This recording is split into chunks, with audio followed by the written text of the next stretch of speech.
कर्मचारी पेंशन को लेकर के लड़ाई अब चुनावी नहीं, बेमियादी लड़े।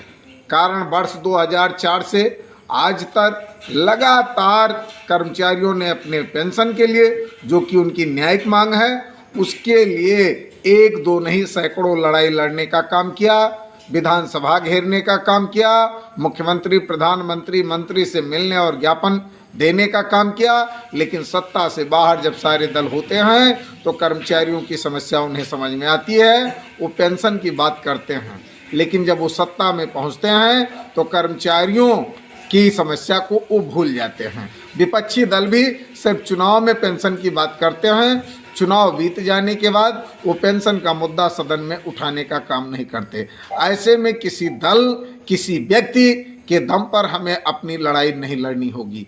3 काले कृषि कानूनों को लेकर जिस तरीके से किसानों ने आर पार की लड़ाई लड़ करके 1 साल में सरकार को बैकफुट पर लाने का काम किया, जिस दिन कर्मचारी बेमियादी संघर्ष के लिए उतर जाएगा, उसे किसी की बैसाखी की ज़रूरत नहीं पड़ेगी, किसी के सहयोग की ज़रूरत नहीं पड़ेगी, किसी के सामने गिड़गिड़ाने की ज़रूरत नहीं पड़ेगी।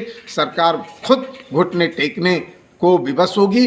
कारण कर्मचारियों की मांग जायज़ है, या तो लगातार 2 से 4 दशक तक सरकारी सेवा देने वाले कर्मचारियों को भी पेंशन दिया जाए, अन्यथा प्रत्येक वर्ग का, विशेष तौर पर राजनीतिक क्षेत्र में बैठे लोगों का, वो सांसद हूँ, विधायक हूँ, जो कि चंद दिनों के लिए सांसद विधायक बन जाते हैं, उनको पेंशन मिलता है, उनका भी पेंशन बंद हो। कर्मचारियों का तो रिटायरमेंट होता है, नेताओं का कोई रिटायरमेंट नहीं होता। जब तक उनको जनता का आशीर्वाद मिलता है तब तक वो माननीय बनते रहते हैं। ऐसी स्थिति में जिस व्यक्ति का रिटायरमेंट नहीं, उसे पेंशन, और जिसके रिटायरमेंट की समय अवधि तय है उसे पेंशन नहीं, ये गलत है।